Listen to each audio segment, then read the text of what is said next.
And Kathleen, several Fed officials have signaled they're ready to hold. How will the CPI numbers, could it potentially play in? I mean, it's only out in the first day of the FOMC meeting. Well, but you know it's a number that they have been waiting for, right? Remember, since the last meeting when they made their move, many people have commented that, well, yes, I might be open to pausing. Now it's called a skip because we're going to leave the door open to more rate hikes, et cetera.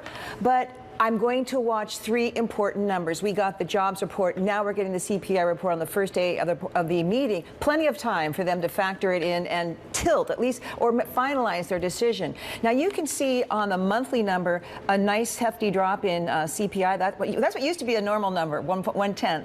And the core is 0.4, 0.4, not moving. That's not so good. But if you look at the year-over-year numbers, which are affected certainly by base effects. In other words, the numbers were so high last year. They just have to look lower now. 4.1, that will be the estimate for the headline CPI. The core CPI year over year expected to come in at 5.2 from 5.5. So let's move on and look at one of the big drivers here.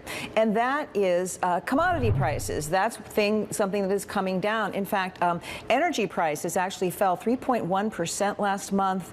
And that is a big part of what we're seeing here. So that's good. But commodity prices go up and down. So you also want to look at core prices, services prices, and in fact, core services. Now, we know that services prices have been coming down, and the core services as well. It's the super core. It's the green bar, which has already come down. If it is, Bloomberg Economics is forecasting it will come even further down. They see it hitting in May, the lowest in September of 2021. And remember, this is the number that Jay Powell watches so closely. That's why people have come to call it the super core. It's core services, take out housing. That's what you get.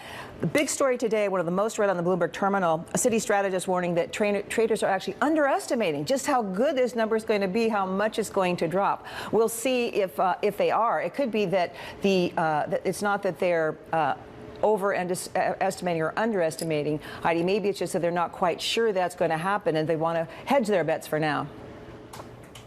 The Fed seems to be backing away from wages when it comes to a major driver of inflation. Does that play into the decision? Well, to a certain extent, it certainly could.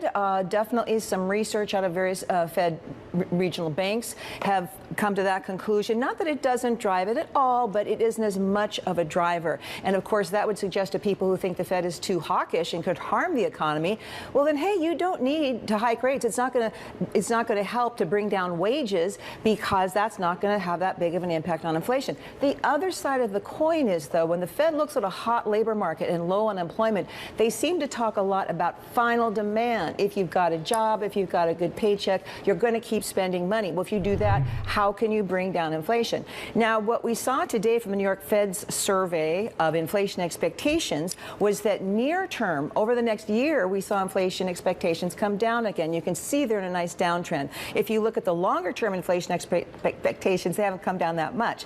Now, good news that they've come down for the next year. The problem is that the near term, year out expectations are driven by the inflation that's right in front of you, the inflation you've experienced most recently. The longer term expectations are driven by what you've experienced over a longer period of time. So progress on both fronts.